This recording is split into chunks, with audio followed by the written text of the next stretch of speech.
So bubuksan na natin yung result ng ating Schengen visa application. Hello, I have to adjust my plans. Hindi ko na alam anong gagawin ko kasi ay ko umiyak guys, nandito tayo sa mall. Sabi guys, nilakasan ko na lang yung loob ko. Ang hirap pag-commute dito sa Philippines, di ba?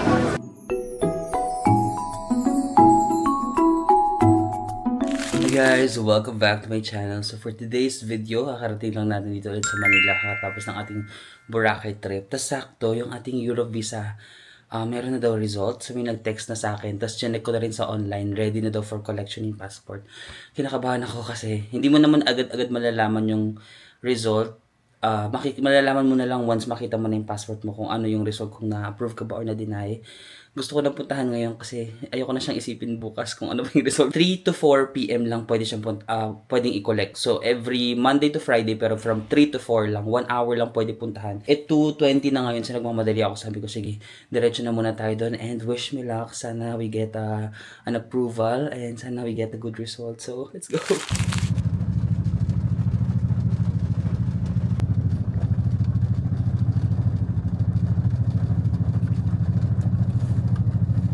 Guys, dito na yung ating passport. Kinakabahan ako na buksan. So dito siya sa may Ayala Ave, no? 6780.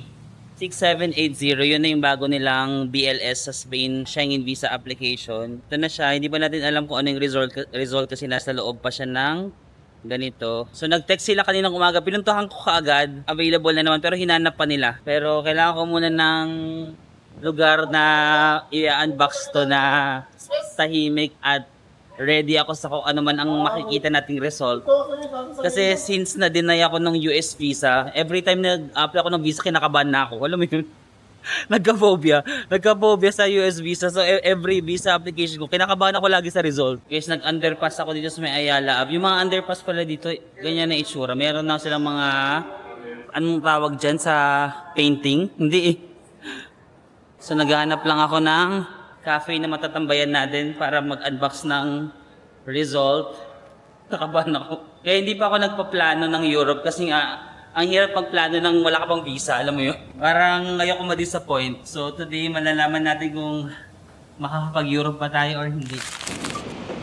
Okay guys, this is it, pansit. So bubuksan na natin yung result ng ating Schengen visa application. So nag-apply ako sa Spain, sa consulate something ng Spain. Ito yung struggle ng every Filipino no, who wants to travel to Europe, to US, Japan, Korea, saan pa ba? Lahat na lang, no, Australia. Every time we want to travel to those countries, parang kailangan nating patunayan yung sarili natin. Lagi na lang. Kinakabahan ka kapag wala pang result ng visa mo. Tapos pag nandyan na yung result ng visa mo, ito sa Europe, hindi pa natin alam yung result. Kailangan pa natin yung open to and then malalaman natin kung napaniwala ba natin sila na kaya nating mag-Europe or hindi sila naniniwala. Alam nila na magmamakdo lang tayo doon or kaya mag-aano lang tayo doon, mga grocery. Wala tayong pang restaurant. Ito na guys. Oh my gosh, the struggle of every Filipino trying to experience a better life.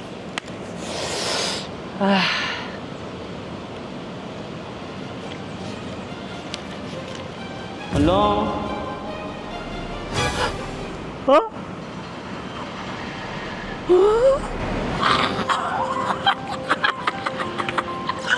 Wait lang. Na-approve ako. Hindi ko lang alam yung validity. Oh my gosh!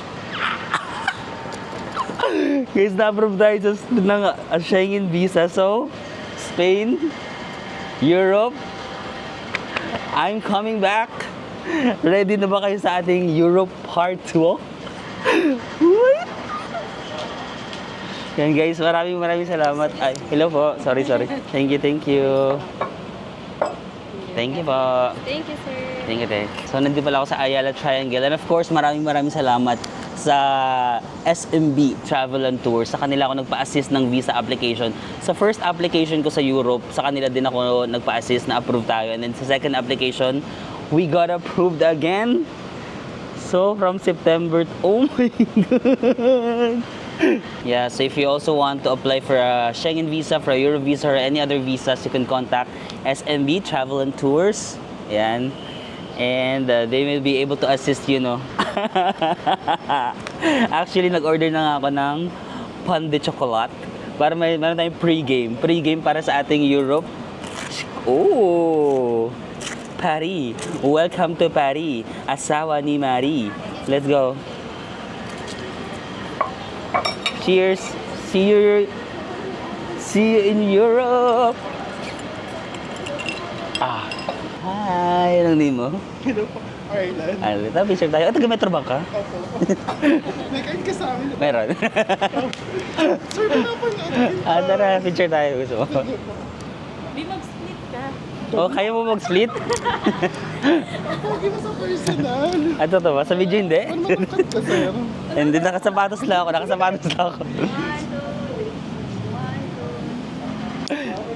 Iyan ka ulit, sir. Oo. Sige po. Thank you. Nice to see you. Bye-bye. Di ba, parang may yung mga tao sinasabi, pogi ka pala sa personal. Ano tuloy ako, nag-wonder tuloy ako, pangit ba ako sa video?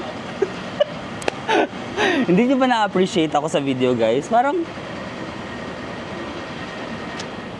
Sige, anyway. So guys, ang nakuha ko is multiple entry visa.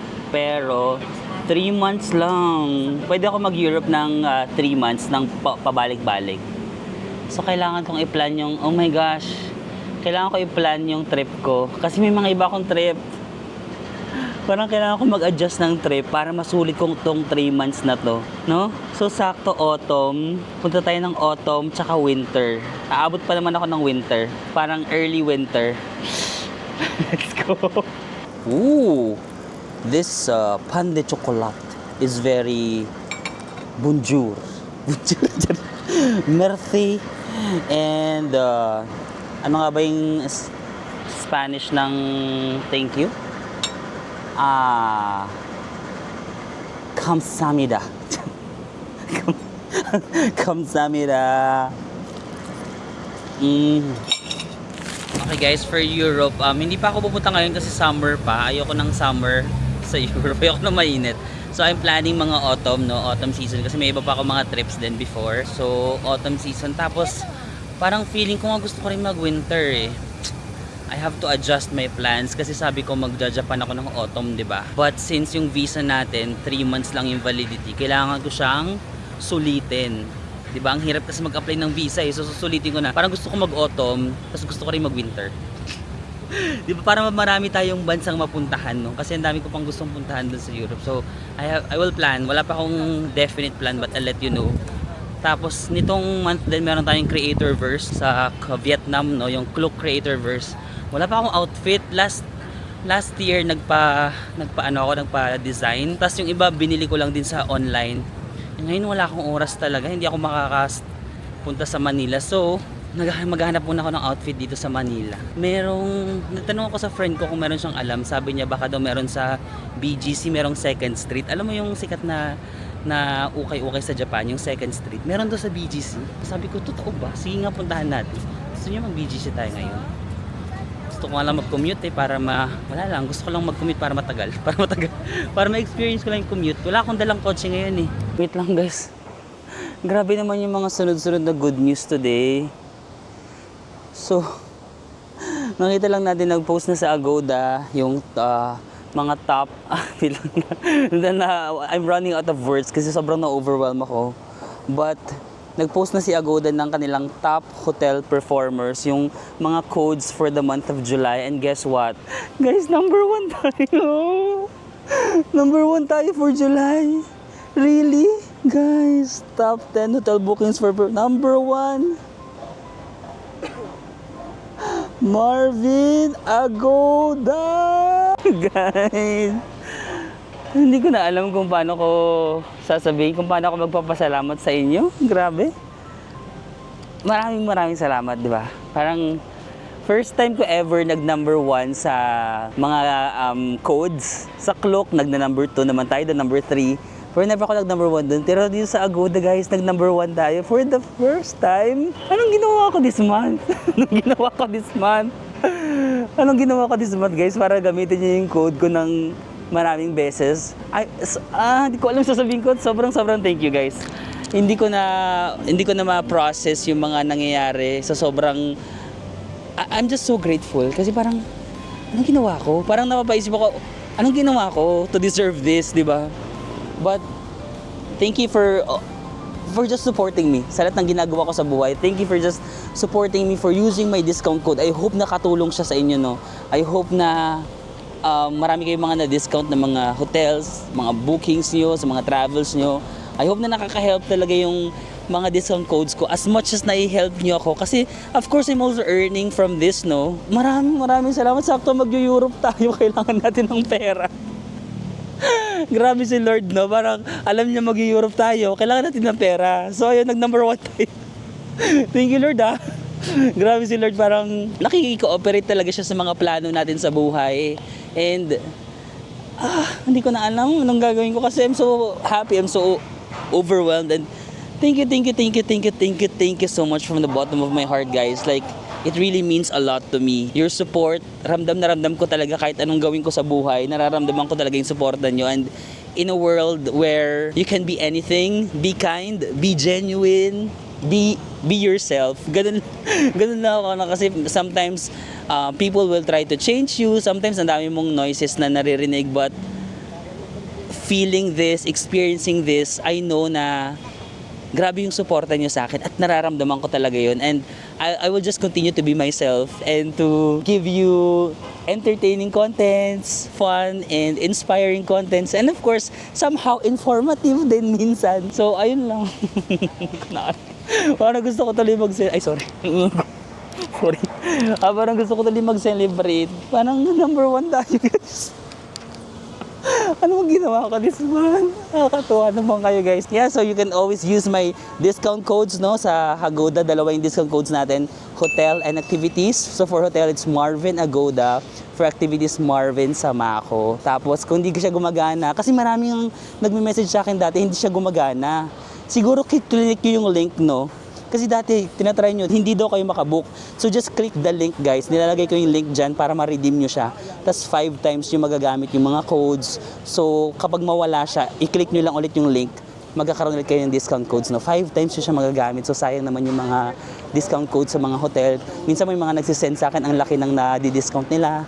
So, saan tayo pupunta? Wait lang. Guys, palaboy lang tayo dito sa Makati area. Tapos, umaambon-ambon. So, iniisip ko kung magbe-BGC tayo or dito na lang tayo sa malapit na mga malls, no? Baka biglang, kanina pa, paambon-ambon. Tapos, chinek ko yung forecast para maulan siya buong araw. Hanggang bukas, meron yatang bagyo. So, dito, oh my gosh. Dito ako lagi naglalakad kasi nag-work ako dyan sa may Enterprise, no? Tapos, minsan, nilalakad ko tong Ayala Ave. Tapos, Makati Ave to. Minsan, nilalakad ko yung pauwi. Kapag Friday, kapag maulan, or kapag trip ko lang maglakad, kahit hindi pa ako traveler, mahilig na talaga ako maglakad. Parang corporate pa lang ako, nagtatrabaho pa lang ako. Minsan nilalakad ko yan, pag trip ko lang maglakad ng pauwi, nilalakad ko yun mga 1 hour, 2 hours, 1.5 hour, ganun. Tapos ngayon, we're back here. Same old. Yan. Tapos nandun yung mga Glorieta, Landmark, Greenbelt. Ay, mag-Greenbelt tayo. Nag-number 1 tayo sa Agoda, so deserve natin mag-Greenbelt. Yung mga pa-socials, kapag ano ka lang, yung sakto lang, SM or Glorieta, pwede naman. Pero kapag nakakaluwag-luwag kami sa buhay, Greenbelt kami. So ngayon parang feeling natin magmamayaman tayo. Greenbelt tayo. Ayan, the famous underpass. Nakakamiss mag-underpass. Lagi akong nag-underpass araw-araw dati. Papasok ng trabaho, pauwi, dito sa may Ayala. Oo nga, may mga painting na yung ano nila dito. Tagal na natin hindi explore ng mga ano dito. Ganap sa Makati. Legazpi. Ito guys yung crossroad. Dito yung mga pa Landmark, pa Glorieta, pa MRT pag pauwi na ako. Pero pag may budget, dito tayo sa right. Pag bagong sahod, hindi ako umuwi. Pag normal day, diretso MRT na yan. Diretso na yan dito from work. Lalakad ako dyan sa walkway na yan.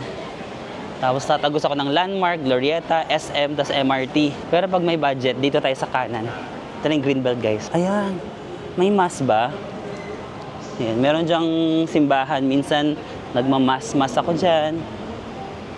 Naalala ko lang nung mga times na kapag nagmimisa ako diyan, kapag lost na lost ako sa buhay. Tapos from after work, pag pagod na ako sa buhay, magsisimba ako diyan, tapos magpi-pray ako kay Lord na, Lord, parang ano bang plano mo sa buhay ko? Baka naman, di ba? Baka naman.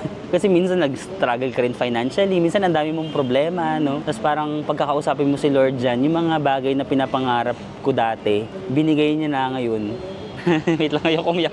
Baka wag tayo pumunta sa ano na yun. Wag tayo pumunta sa topic na yun. Kasi nasa labas ako. Tapos nasa Pilipinas ako, nakakahiya. But yeah, parang ang sarap lang isipin na yung mga bagay na pinagdadasal ko lang dati, na parang feeling ko lost na lost yung buhay ko. Parang kahit anong trabahong ginagawa ko, walang nangyayari. Wait lang. Ano pala, ibibigay pala ni Lord sa oras na sa perfect time, sa oras na gusto niya, sa oras na itinakda niya para sa'yo. Hindi man sa time na gusto mo, ibibigay niya sa... Wait lang, ayoko, let's not go there. But thank you, Lord. Ayoko umiyak, guys. Nandito tayo sa mall. Nakakaya, baka isipin nila, heartbroken ako. Guys, dito sa Greenbelt, ito yung mga kainan, Din Tai Fung. Meron sila dyan Din Tai Fung, Pound. Ito parang di ko na ito naabutan nung panahon ko.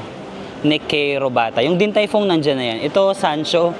Parang iba pa yan dati. The Fat Seed, I'm not sure. Marugame. Naabutan ko ba itong Marugame? Parang iba na rin yung mga tinda dito compared sa nung nagko-corporate pa ako dito. Tara guys, daan muna tayo doon sa simbahan para naman makapagpasalamat tayo kay Lord sa kabaitan niya sa atin. Ayun may parang mini chapel dyan. Minsan napapaisip na nga lang ako na parang masyado ang bait ni Lord sa akin. Kasi parang minsan nga nagigilty din ako kasi sa sobrang busy ko, 'di ba? Ang dami kong mga makamundong ginagawa sa buhay. Sometimes nakakalimutan ko rin magpasalamat, nakakalimutan ko rin, alam mo 'yun, to give glory sa lahat ng binigay niya sa akin. Pero lahat naman kasi lahat naman ng na-experience ko talaga is galing sa kanya.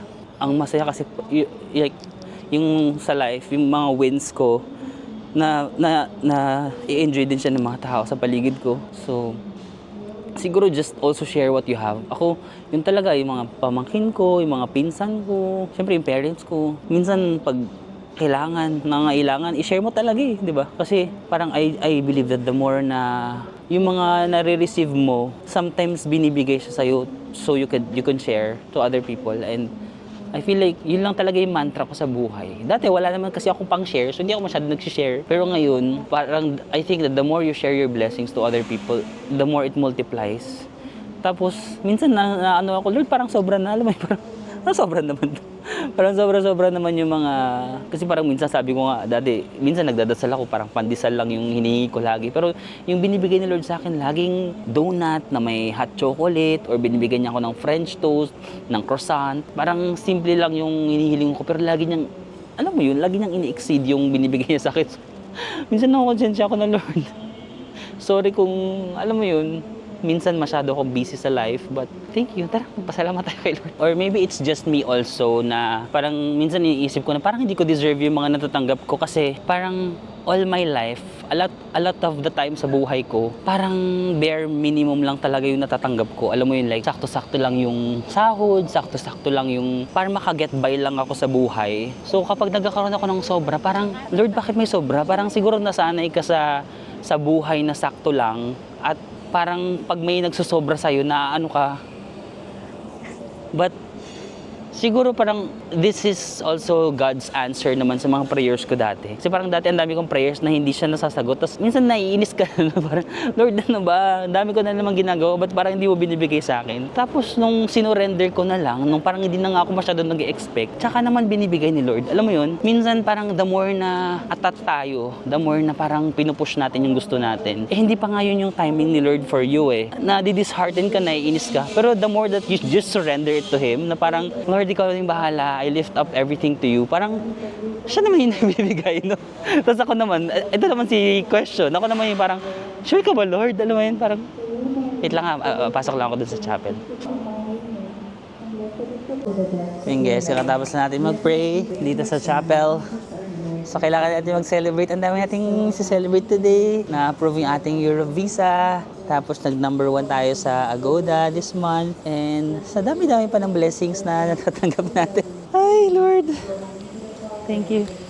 Alam mo, parang sabi ko nga, kapag nanggaling ka kasi sa hirap na tao, parang feeling ko mas appreciative, mas naging appreciative ako sa mga bagay dahil galing ako sa walang-wala. Parang feeling ko kung nanggaling ka sa walang-wala at makaka-experience ka ng mga bagay na parang iba sa normal na nakagawian mo, sobrang ma-appreciate mo lahat ng nangyayari sa buhay mo. Kaya nga, sabi ko baka kailangan, alam mo yun, dati parang baka kailangan mo talaga pagdaanan yung mga bagay na yun para mas ma-appreciate mo kung anong meron ka ngayon, no? Kasi siguro kung pinanganak ako mayaman, parang normal lang to sa akin. Pero since parang ang ilang years ng buhay mo, yung alam mo yun, living from paycheck to paycheck ka lang. Tapos you experience all of these nice things in life. Parang sometimes you doubt yourself na parang deserve ko ba to, Lord? Pero deserve mo, deserve natin.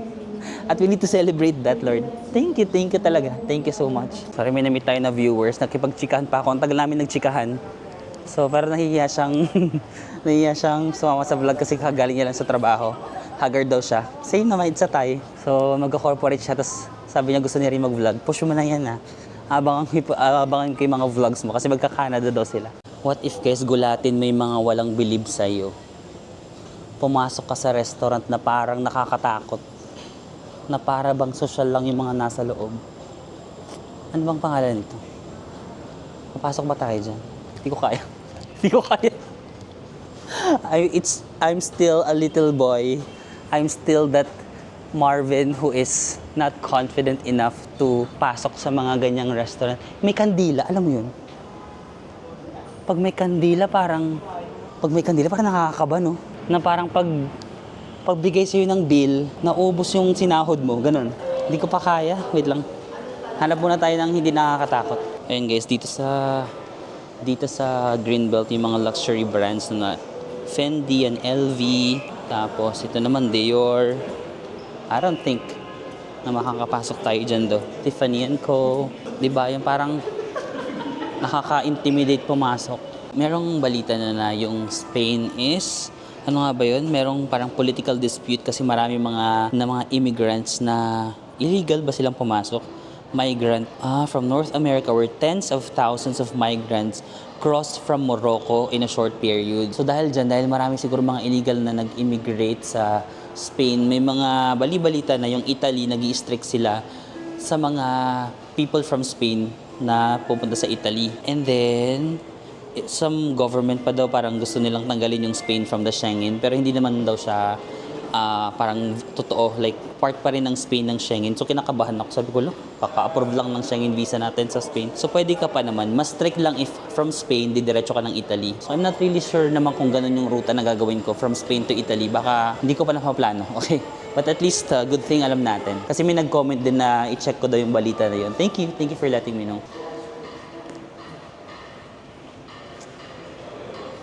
Di ba, yung Greenbelt, nakakasosyal yung feeling talaga dito, no? Dati na parang nai-intimidate ako pag nasa Greenbelt ako kasi parang feeling ko pang mayaman lang siya. Pero actually, meron din naman mga normal na tao na magpupunta dito, kagaya ko. May mga normal people din naman dito, pero meron lang talaga siyang image na pag Greenbelt, social, no?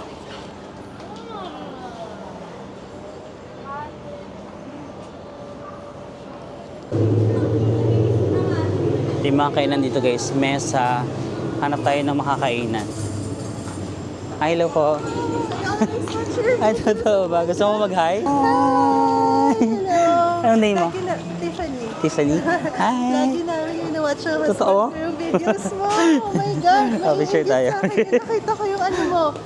Visa ka Ayaw, ngayon lang yan. Ay, updated ka. Updated sa visa. Take a photo. Tara.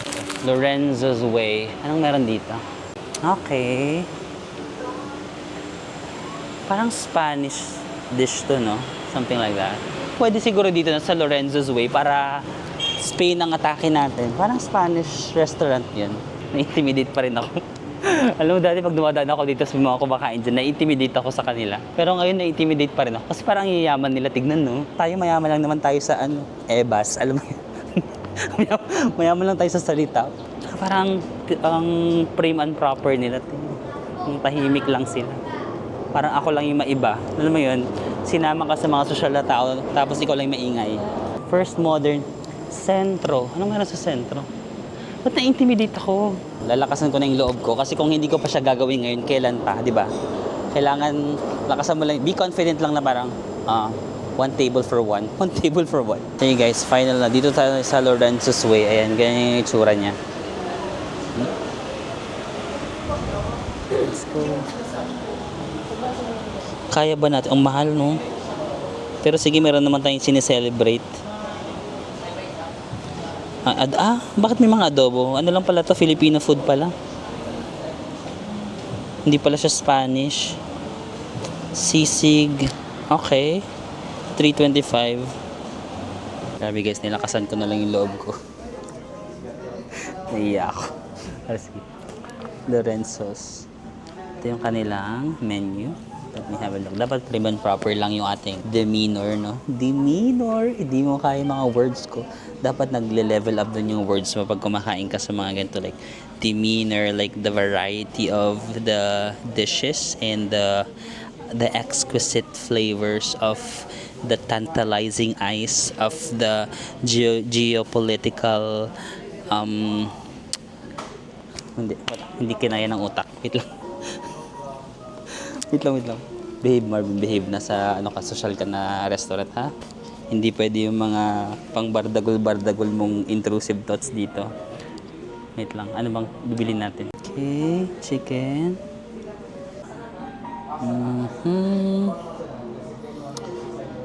Beef. Ang laman ng beef. 1,000. Sige, dito na lang ako sa sisig. Ay, kaso chicken sisig. 325. Tapos, anong ikakanin natin? Ito, tinatanong ko rin to sa sarili ko. Hindi ko pa alam yung sagot, ha? I will let you know once the answer is final. Charing. Classic dishes. Salmon. Ito yung salmon, no? Kaso 3 peraso lang, 735. Kanyang shrimp curry, bacon, mango shake, 285. So guys, dumating na yung ating beef salpicao. And then, hindi siya kasamang rice. So nag-order lang ako separate ng rice. Tapos ito parang purple yam. Ayan, na parang may buko and all that. So, let's go eat. Namatay na yung microphone ko. Nag-lowbat na pala. So design na lang yung microphone na dyan. Wala na yan siya. So, try natin yung kanilang beef salpicao. So, mga na around 600 pesos siya. No? Medyo mahal pero lunok na lang ng pride. Okay. Medyo masar siya. Yung kanilang beef salpicao. Sa mga previous beef salpicao na na-try ko, more on the konting sar siya lang. More on the dry ones. But this one, mas masar siya.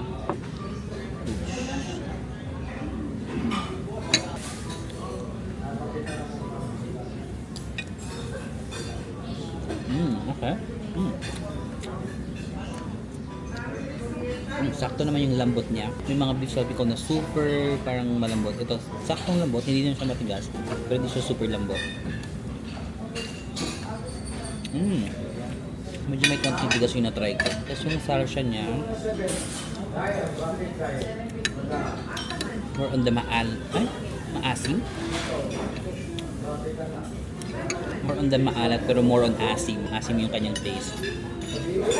Meron akong ka-work dati sa Bacolod, si Ate Nicole. Si Ate Nicole, masarap yung magluto ng beef salpicao. Yun yung parang favorite kong beef salpicao, yung luto niya.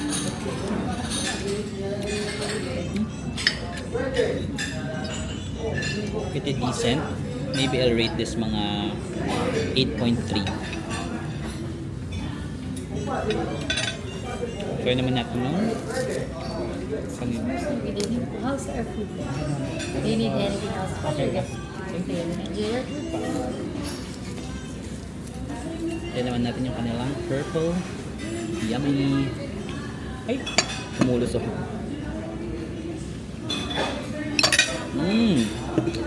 Wow. Ang lasa niya medyo parang may buko. Ano parang may kaong. Alam mo yung kaong sa mga salad? May ganun akong nata.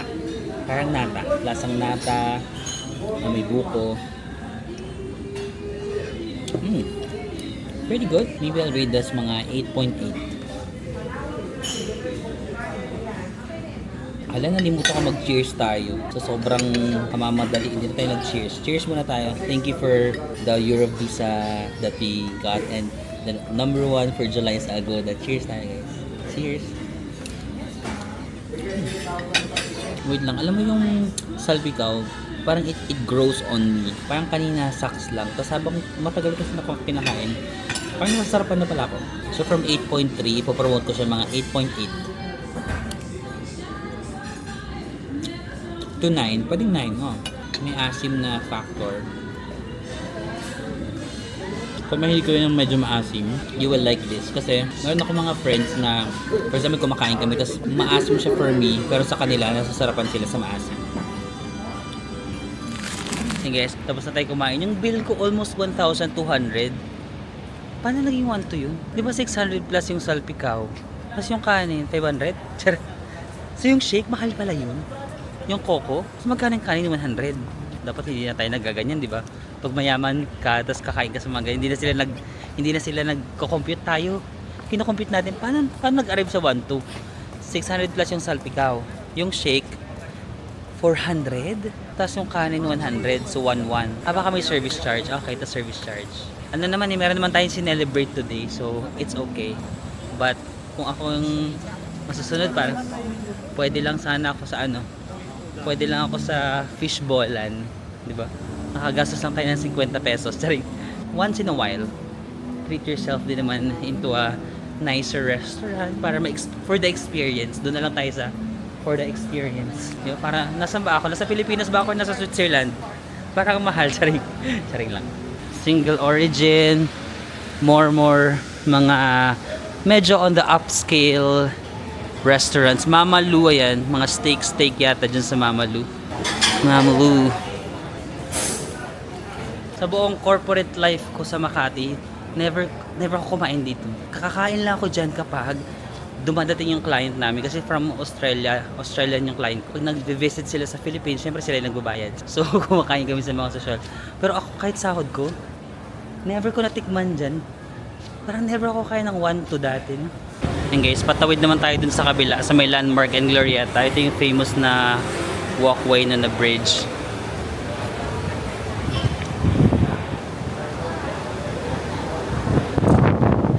Tignan nyo guys, sobrang haba ng pila ng sakayan, no? Imagine. Grabe na. Grabe.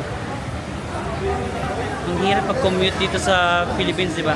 Ganyan yung na-experience ko dati, kaya minsan naglalakad na lang ako kasi ang haba ng pila, so naiinip ako magantay.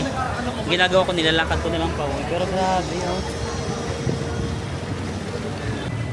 So guys, Glorieta. Ito na yata yung One Ayala. Tama ba? Ito yung One Ayala Mall. Yung bago na mall dito sa may Makati. Ito yung Glorieta. Saan tayo tatambay?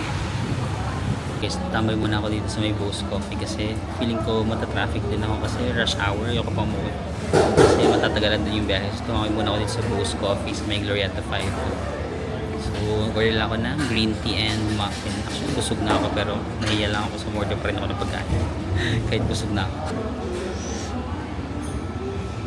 So, para productive, sabi ko magre-research na muna ako tungkol sa Europe trip na natin para maplano ko na kung saan ba tayo pupunta, anong mga bansa yung pupuntahan natin. I will let you know guys kung saan tayo makakapunta, but gusto ko pumunta sa mga bagong bansa, pero gusto ko rin bumalik sa Switzerland, ganun. Parang gusto ko yung Switzerland, Spain. Planuhin ko muna kung anong magagawa ko. Guys, sama ko kayo. Nagpaplano ko for Europe trip. Tapos, hindi ko pa kasi alam kung paano yung ruta ko. So, ganito ako nagpaplano. Tinignan ko muna yung mapa para alam ko kung saan ako magsisimula, saan ako matatapos. So, actually, twice yung binaplano ko na trip for Europe, no? Isang autumn tsaka isang winter. Sulitin natin yung visa na binigay sa atin. So, yung first muna is yung autumn. Siyempre, kailangan ko mag-Spain kasi Spain yung nabigay sa akin ng visa. So, dapat pumunta ako doon. Tapos, siguro yung winter trip, ibang parts of Europe yung pupuntahan natin, ha? So, ganito. Tinitignan ko yung mapa. For example, ito yung mapa, di ba? That's the map of Europe. iniisip ko kung dito ako sa Spain, syempre dito ako mag-enter Madrid or Barcelona, ganun. Iniisip ko rin kung mag-Portugal na ba ako. Diba, sayang din kasi nandito na yung Portugal, so might as well dito na ako mag-enter, tas Madrid to Barcelona. Tas gusto ko mag-Switzerland ulit. So ang Barcelona, ayun, ang layo kasi ng Paris, so ayun yung Paris. So iniisip ko dito na lang tayo sa Lyon. Ayan, Lyon. Tas Lyon to Switzerland. Tas gusto ko mag-Germany kasi hindi pa ako nakapag-Germany. Pag mag-Italy kasi ako, lalayo ako sa mapa, oh. So from Switzerland, pag mag-Italy, ito yung ginawa ko dati, di ba? Pag ganito ako dati, Spain, dito ako dati, Spain, France, Switzerland, Italy. Tapos nagpunta ako sa Slovenia, yan, Hungary, Austria, dito, no? Sa part na to, Eastern. Parang ang iniisip ko, kailangan ko mag-enter sa Spain kasi ito yung nagbigay sa akin ng visa. Iniisip ko dito, tapos ito naman tayo. To Poland, hindi ko pa napupuntahan to eh. Ito napuntahan na natin eh. So pwedeng wag na muna. Pero yung Switzerland, hindi ko pwedeng hindi puntahan, guys. Gusto ko siya makita ng autumn kasi winter tayo nagpunta doon. So gusto ko to ng autumn. So ganyan yung plano natin, no? From Lisbon to Spain. Tapos siguro dito sa Lyon, daan tayo ng Lyon sa France. Tapos punta tayo sa Switzerland. Tapos maybe Germany. Tapos Poland, no? Kasi inisip ko, paano ako makakabalik dito? Mahirap kasi maghanap ng flight ng Poland to Manila. Ay, mas mahal kasi. Ito pa yung isa kong kinoconsider. So, aside from na-consider ko na yung ano ba yung ruta na gagawin ko, tinitignan ko sa mapa yung magandang ruta. Siyempre, mag-check din ako ng flight. So, ang pag-check ko, parang ang mura ng Netherlands pa uwi ng Pilipinas. Kapag sa Paris ako to Pilipinas, mahal. Pakita ko sa inyo. So, for example, ito, no? Ito yung from Paris to Manila. Meron namang 35, pero ayoko kasi ng mga airline na hindi ko masyadong kilala. Meron palang direct flight, no? Ayun, no? 62K nga lang. One way lang to, ha? Paris to Manila. Di ba wala na? Ay, may Air France pa ba? May Air France pa pala. Ayun, no?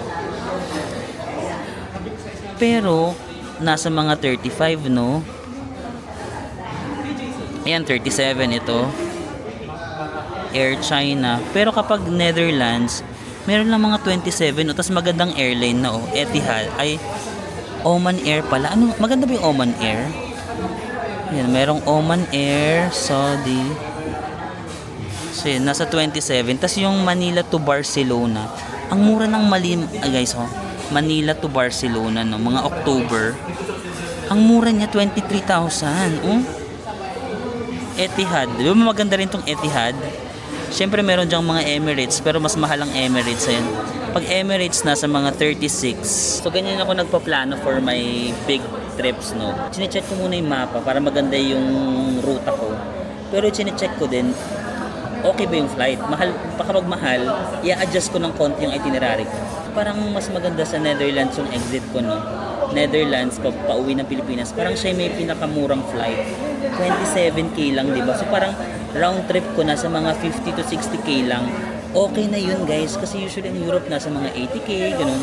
So mga 50 to 60K na round trip ticket, okay na yan. Kailangan ko lang talaga planuhin ng maayos, guys. But na-excite ako kasi. Tapos yun yung autumn trip. For the winter trip, gusto ko mag-Scandinavian. For sure may mga nag-ano sa inyo. Parang gusto ko Scandinavian sa winter. Ganito. So ang Scandinavia is nandito naman siya sa taas. Diba, ito yung mga France, Germany, Poland. Ito naman yung Scandinavia. Parang gusto ko tong puntahan ng winter. Ayun, Sweden, Norway, Finland. Tapos yung Iceland. Nasaan yung Iceland? Yung may Iceland? Nasa taas ba? So ganun yung plano natin, no. Iniisip ko pa kung magtutour ako ng Eastern Europe kasi merong si SMB Travels, yung travel agency namin, meron silang Eastern Europe. Tapos para wala na akong aalalahanin, iniisip ko kung iti-take ko rin yun para marami tayong mapuntahan. Basta nagpaplano pa lang ako, guys, ha. Hindi pa naman to sure, pero ganun yung mga plano natin in the next months. Guys, baka nagtatanong kayo saan ako nag-check ng flight ngayon, no? Marami akong pinag-checkan ng flight. Sometimes nag-check ako sa mismong airline, sometimes sa trip.com, sometimes sa AirAsia Move, but this one is sa cheapflights.com. Yan, cheapflights.com. Pero for Philippines lang yata to. Pag sa ibang bansa minsan hindi to gumagana eh. Pang Philippine yata to eh. Pero just a suggestion, if gagamit ko itong cheapflights.com, make sure na titignan nyo talaga kasi may ibang flight na wala silang luggage or bawal mag-add ng luggage sa online. Doon ka mag-add sa mismong airline. So, mas mahal yun. Kagaya nito, for example. Ayan, nag-check lang ako ng mga random flights sa Europe. For example, from Portugal to Switzerland. Ayun no, ito, cheapflights.com no. Maraming option dyan. Pero pag clinic mo, for example, ito, nasa booking.com daw, di ba? Naka-X dito yung luggage. Ayun no, not allowed. So, doon ka mismo sa tas 12,000 na yun. Pero may mga iba naman, ito, oh, may baggage na daw, oh. Check baggage included, tas 13,000 lang, di ba? So dapat talaga i-check mo wag ka lang book ng book ha, i-check mo kung may luggage na ba yun or wala pa. So for example, makita mo baggage included, i-check nyo pa kung ilan ba yung included, malay mo 50. Kaya nito, nag-check hindi pa to final ha, ko-consider lang ako ng mga flight. For example lang kung magpo-fly ako from Portugal to Paris, may baggage pero 15 kilos lang pala nung chinek ko, 15. So, included na siya. Ayun, included. Pero 15 kilos lang. So, mag-check pa ako ng ibang mas malaking luggage.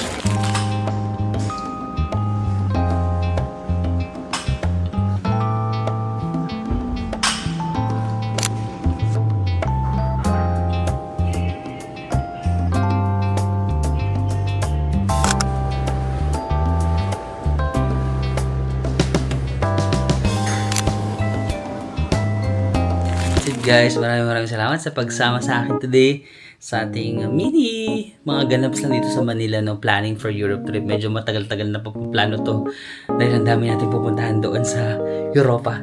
But yeah, I hope na magkita-kita tayo sa susunod. I'll see you again in the next one. Bye-bye guys!